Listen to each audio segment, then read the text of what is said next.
בגיל 3 או 4 נעמדתי על כיסא, כאן בבניין הזה פה, גם נולדתי 2 קומות מתחת. נעמדתי על כיסא וכל החברות של אמא שלי היו לידה, ואמרתי להם שאני לעולם לא ארחוץ כלים. והם שנאו אותי. ואמרו לי שאני כן ארחץ כלים. שרק עכשיו אני אומרת. זאת אומרת, יש משהו שמוטבע מראש, מתנגד מראש, וחווה איזושהי חוויה שיש לי פנימית מאוד מאוד מוקדמת. זה לא אומר שלא מאבדים אותה אחר כך, אבל זה אומר שיש משהו שממש נמצא שם, מאוד מאוד מוקדם. אני חושבת שזה היה בכיתה ז' או ח', מתחיל לקרות משהו. ויום אחד בהפסקה של בית הספר, אנחנו עומדות כמה בנות ומדברות, ומקיפים אותנו הבנים של הכיתה. הם נותנים ידיים, והם מקיפים אותנו, ואנחנו לכודות. מבחינתי, זו סיטואציה בלתי אפשרית, שמגדירים אותי על ידי מעגל של בנים, שאני שייכת לבנות.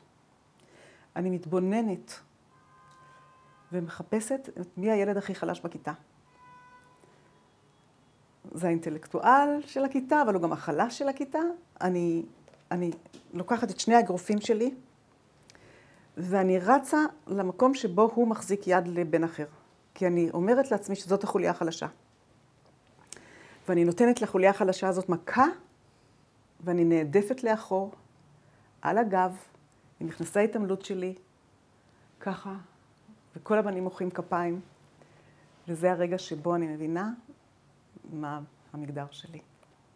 מה שאני עוד יודעת, בצורה חזקה, שיש יחס לא שווה של אבא שלי לאמא שלי ולי. זאת אומרת, היא מקבלת יחס הרבה פחות טוב ממני. עדיין לילדות יש זכויות שאין להן אחר כך שהן הופכות להיות נשים, אמהות. אז שמה אני חושבת, מהר מאוד אני יודעת לומר איפה המחשבות שלי נמצאות שם מאוד חזק כבר. כשאני מתחילה ללמוד בצילום במכללת הדסה, כל המורים הם גברים, ובכלל כל הסיפור, וזה לא בצלאל, עוד לא היה צילום בבצלאל. גם בטח לא, אם הייתי יודעת על עצמי, לא הייתי הולכת בכלל לצילום אולי. הייתי הולכת ישר למחלקה לאומנות, והייתי מפסידה אולי משהו, אבל במכללת הדסה אין בכלל תודעה פמיניסטית. זה לא מה שמלמדים, זה בית ספר קצת טכני. וזה בית ספר שנותן תרגילים, למרות שאנחנו די הרבה בנות. אין שום תודעה, ואני גם לא חושבת שיש לי שם איזה מין תודעה. אני מתפעלת עדיין מלהיות בחדר חושך, ולהרגיש שיש משהו שם בשבילי באומנות, ושיש לי יכולת ליצור ולהעביר סיפור ומחשבה דרך אומנות, וכל מיני דברים כאלה.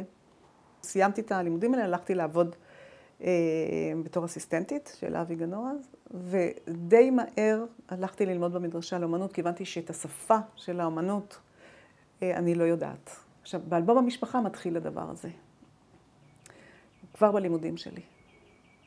אלבום המשפחה הוא מקום שבעיניי הוא מקום שהוא מקום תסוגה לכל דבר.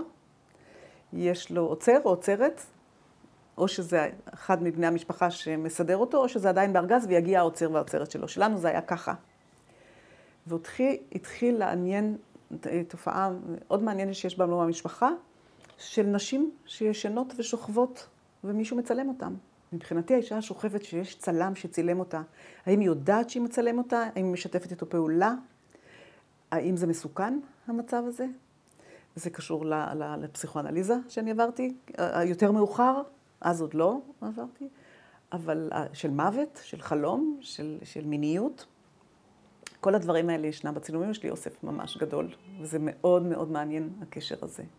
הוא היה יכול לעשות גם עוד דברים אם הוא צילם אותה, אם היא ישנה. או שהיא משתפת פעולה והיא לא ישנה. ודרך אלבום המשפחה התחלתי לנסח המון מוטיבים שקשורים בעניינים של כוח. בעניינים של כוח בין הצלם והמצולמת ועוד כל מיני נושאים כאלה. ועדיין אני יכולה לומר שעד התערוכה שהייתה, שעצרה אלן גינטון והנוכחות הנשית בהלנה רובינשטיין, לא הייתה סביבה ואפשרות של תודעה פמיניסטית.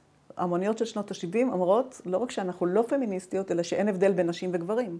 צריך לזכור שבשנות ה-70 כבר יש אמניות פמיניסטיות אמריקאיות, הן לא מגיעות אלינו. מה מגיע אליי כשאני לומדת? הציירים הגברים האיטלקים שחוזרים לציור. אבל אלן גינטון לוקחת אותי לקבוצה הזאת כי חושבת שיש בי את הדבר הזה, ואז נפתח פתח, הרי חייבים לומר את זה, הקשר ואפשרות להיות, אפילו לי הייתה אפשרות להיות אומנית, כי המשפחה שלי היו בה אומנים. יש אנשים שלא, את יכולה לחשוב הרבה דברים ולפרוץ באמת עם הדבר שלך.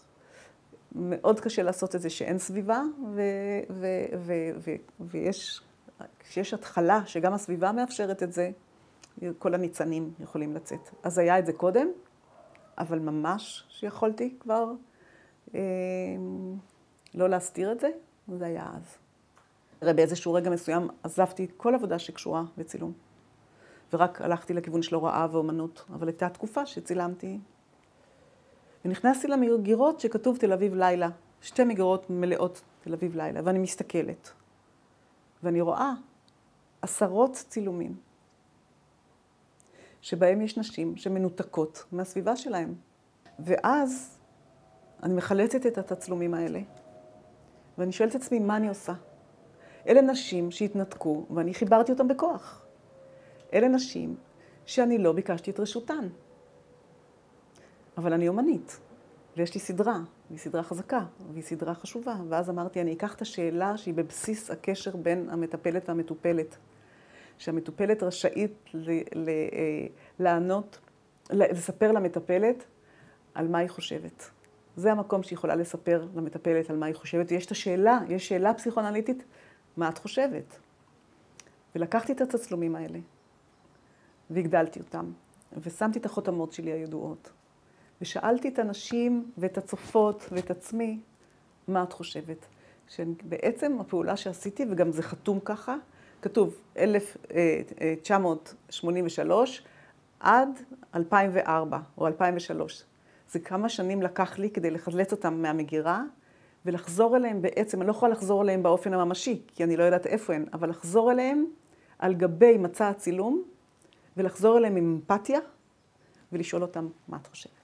כל שאלה כששואלים אותך, היא מפריעה לך במחשבה. ומצד שני היא פותחת. אני חושבת שאני, אפשר להגיד עליה שאני פמיניסטית ממילא. מה שמעסיק אותי זה שאני ראיתי את אמי ואת הדור שלה, ואני רואה עכשיו עוד כל כך הרבה נשים, ואני חושבת שיש עוד הרבה מה לעשות. ולכן גם הקמתי את הארגון שלי בהתחלה, את נשים באקדמיה ב-2015, שזה גם סוג של פעולה, ועכשיו כבר יש לי חלץ, שזה חברה למען הציבור שנקראת אקדמיה משלה, והיא נועדה לקידום נשים, והיא נועדה לטפל בנושא של הטרדה וליווי נשים בכלל. אני לא יודעת אם את יודעת שאני מאוד מאוד מתעניינת בכל הדבר של להמשיג את מה שנקרא הטרדה חזותית סדרתית. חשוב המילה סדרתית פה, זה מרצים שמטרידים דרך החזותי. ובכלל את כל השאלה של החזותי בתוך הלימוד, בתוך ההוראה ובתוך האמנות. מראים דימוי, נגיד, סצנה של אונס מאיזה סרט, אחר כך מדברים על פרויד, אחר כך מדברים על עוד מישהו, ואז מראים קטע של לינץ' מאיזשהו סרט, ואז מראים עוד משהו, ובסוף את יוצאת ואת לא יודעת למה. 2/3 מהתלמידות או יותר יושבות שאומרות שזה היה נורא מעניין, כי זה היה פילוסופיה ואומנות, ויש כמה שמרגישות מוטרדות. השיטה היא למסך את ההטרדה, זה אומר כל הזמן למסך אותה על ידי פילוסופיה, על ידי מושגים, על ידי דברים. אחר כך התברר לי שבחוג לקולנוע, נגיד יכול מרצה שהוא רוצה לדבר על צמצם במצלמת הקולנוע, אבל הוא יראה סצנה של אונס דרך כזה. כאילו, לא יכולת לבחור סוסים רצים בשדה כדי לדבר. איך הפרוורט, או איך המרצה, או איך את כל הניסיונות האלה, של כבר אני יודע שאסור לי לגעת, ואני יודע שכבר אסור לי מילולית, ואני כבר יודע שאסור לי לשכב התלמידות, והכל מוצא לעצמו דרך החזותי. זו הייתה התחלה. את יודעת, יגידו לך, את שמרנית. תכף לא תראי את הפסל של דוד. נכון, יכול להיות שהפסל של דוד הוא...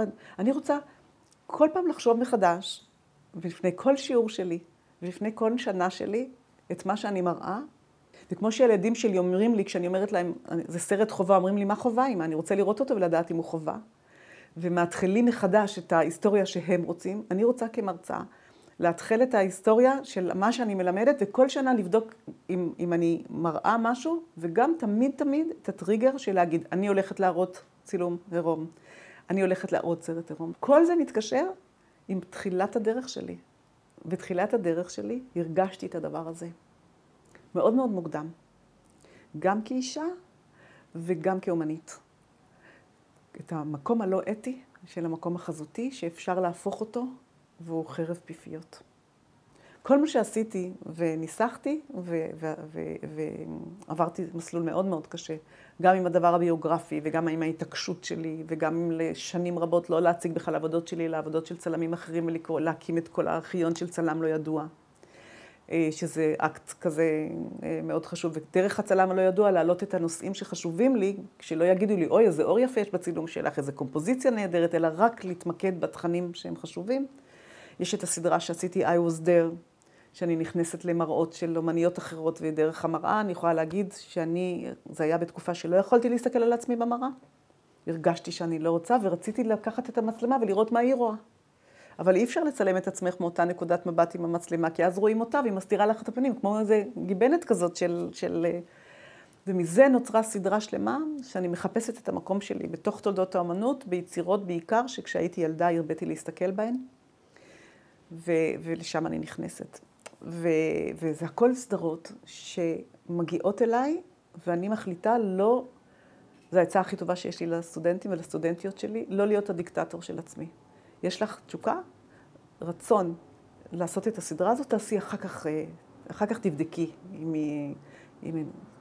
ולאט לאט, יותר ויותר, דרך הדבר הזה, עשיתי יותר ויותר דברים שקשורים בנשים, יותר ויותר התייחסתי לדבר הזה, ואת הופכת לפורצת דרך או למשפיעה, רק אני חושבת שרואים שזה משהו שקורה, שהוא חזק, שהוא מעבר לך, שהוא חזק, שהוא בתוכך וכזה. אבל אני חושבת, לזכותי ייאמר, שיש משהו, בתוך יש את המקום הלוחם הזה והכל, אבל בסדרה כמו, על מה את חושבת? יש המון רכות. אבל אני לא חושבת שיש גם בעבודה שלי רק חמלה. כשאני מפגישה עם השאלות של חמלה ועוד דבר, אני תמיד מודעת לזה, שכשאת פותחת שאלה, ושאת פותחת נושאים קשים, את לא נמצאת רק בעמדה שאת נמצאת גם בעמדה שאת יכולה לתקוף. את נמצאת, אי אפשר לפרוץ, ואי אפשר לעשות דברים חדשים, ואי אפשר לפרוץ גם דרך וגם לחזור לה, וכל מיני דברים כאלה, בלי גם לקחת את שתי הידיים הקטנות שלי, ולפרוץ את המעגל הזה, ולנסות לחפש מה החוליה החדשה, ולנסות לפרוץ את המעגל הזה, ולהצליח.